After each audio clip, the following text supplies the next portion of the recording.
Hi guys, this is my third video on YouTube and I'm gonna be studying anatomy for typical cases that I see in clinic that I work as a student practitioner in Humber College. So today I'm gonna study neck anatomy and how to apply acupuncture and how it's gonna help on typical neck pain, shoulder pain, upper back pain, I would say. Okay, so let's start with what's the typical symptoms of what I see in clinic when the patient's chief complaint is neck pain, shoulder pain, any kinds of radiating pain to headache, to back from neck. I should be looking as the the patient explains the neck pain is first of all muscle pain. Second, nerve pain. Third of all, it could be disc problem. And the fourth, it could be structural problem of your spine, of your ligaments, and the formation of spine can be a bit different, and it can be causing a bit of pain or problem in your neck.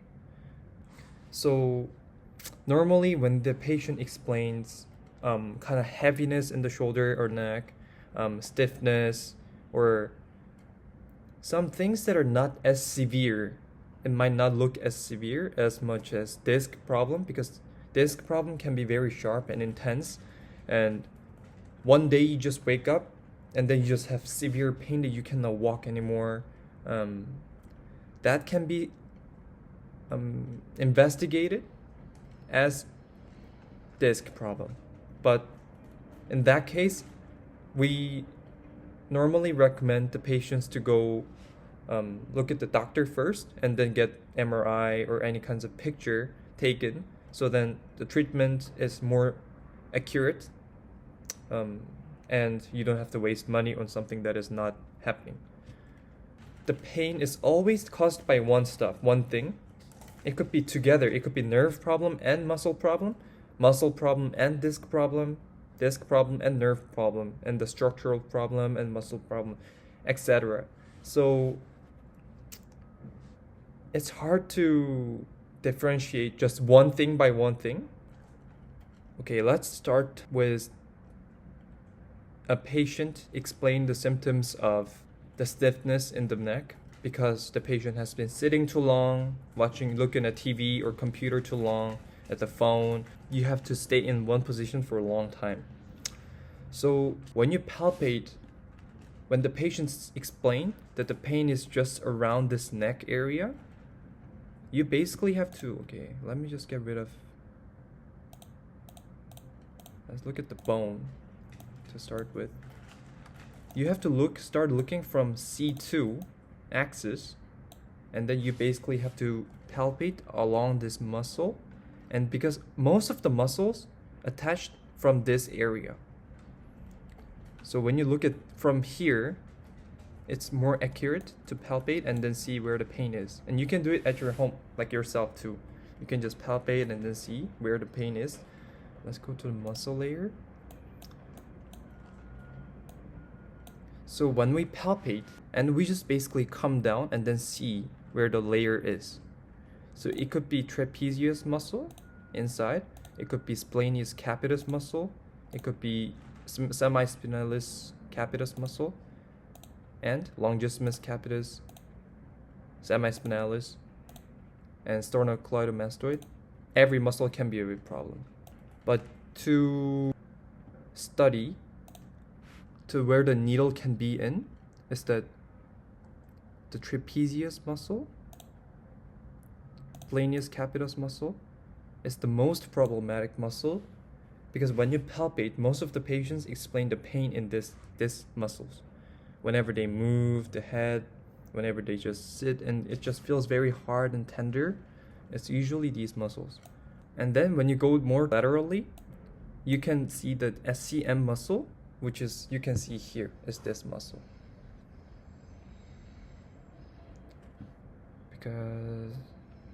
And also the levator scapulae is this muscle that is attached to your wing bone, and attaches to the head. So any kinds of muscles can be problem. This is why important to palpate and then make sure which muscle and how to plan the treatment. And normally, many patients that I've seen in the clinic, they sometimes explain that the pain can radiate to the side or to here. The pain can go here, starting from the neck, goes up, or middle, or to side of your head. The reason why is that if there is the trapezius muscle and splenius capitis or sternocleidomastoid, if there's tenderness,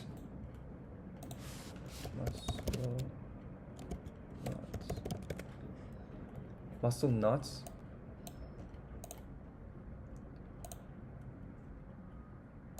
when there's knot in your muscle,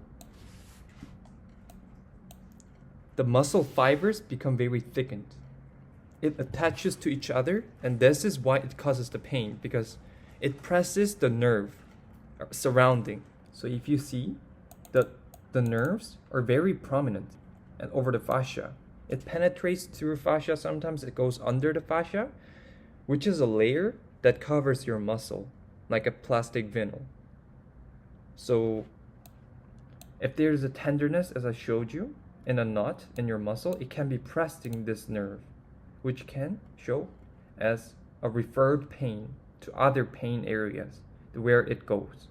So if there's pain in here, if there's a muscle knot that causes the pressure in this nerve, the nerve can be show as a referred pain to lesser occipital nerve, greater occipital nerve, and there is suboccipital nerve that's under here too. Let me show you.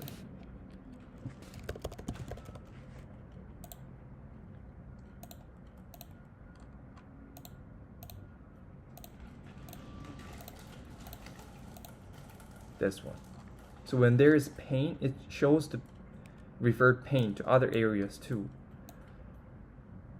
So many times when I use the acupuncture and release the muscles around, it really shows a good effectiveness after, and they're very comfortable after, relaxed, and yeah, I like this point myself too.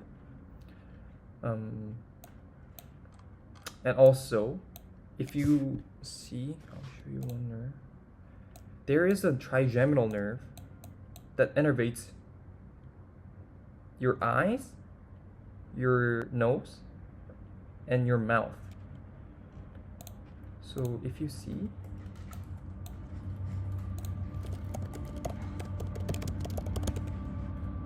if there's a pain that is relevant just around your nose, your eyes, and your mouth, it can be a trigeminal nerve.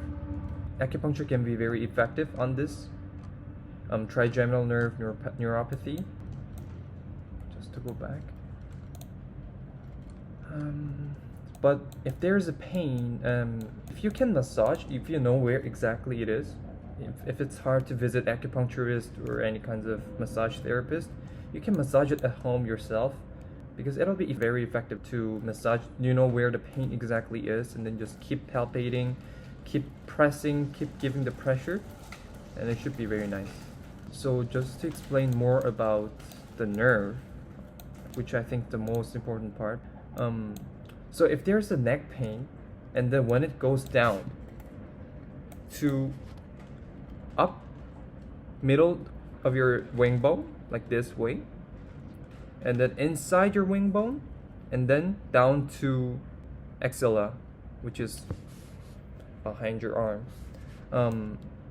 Most of the times, this is the pressure that has been made on your brachial plexus.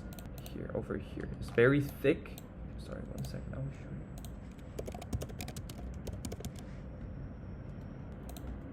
This is a brachial plexus.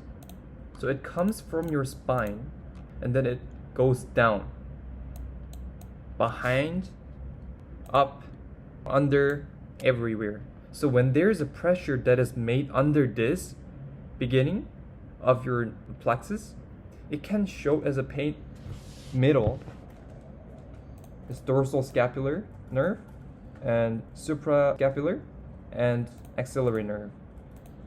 It can be shown as any kind of problem, under, up, and middle. And also it can be shown as the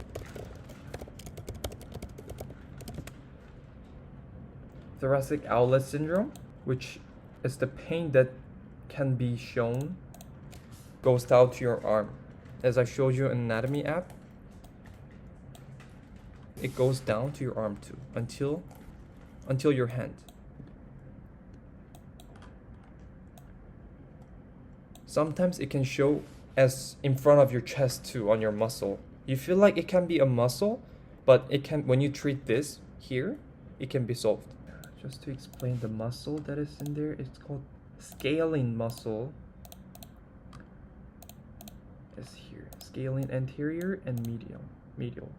So between that, there is plexus coming out between these two muscles, anterior and medius.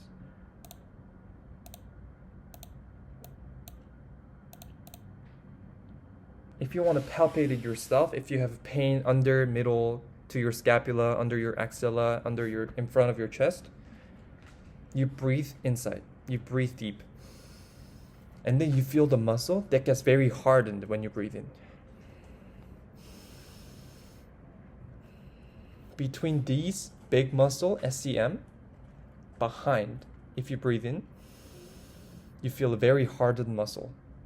That's the scalene muscle, and if you massage that, it can be a bit painful, but if you massage that, I think it can be very good for you. If you have pain, if you have nerve referred pain, I would do it. I would do it myself if I have pain on that's radiating to my arm, behind my neck.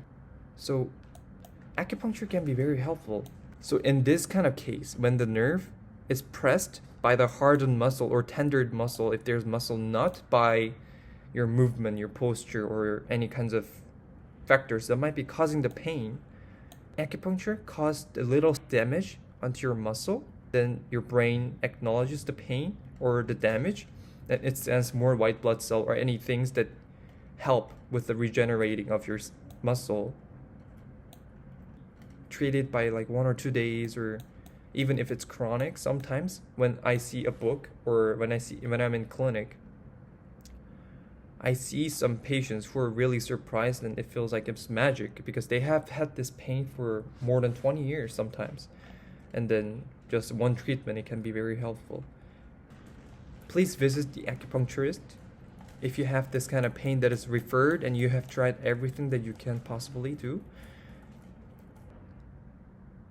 Okay, thank you.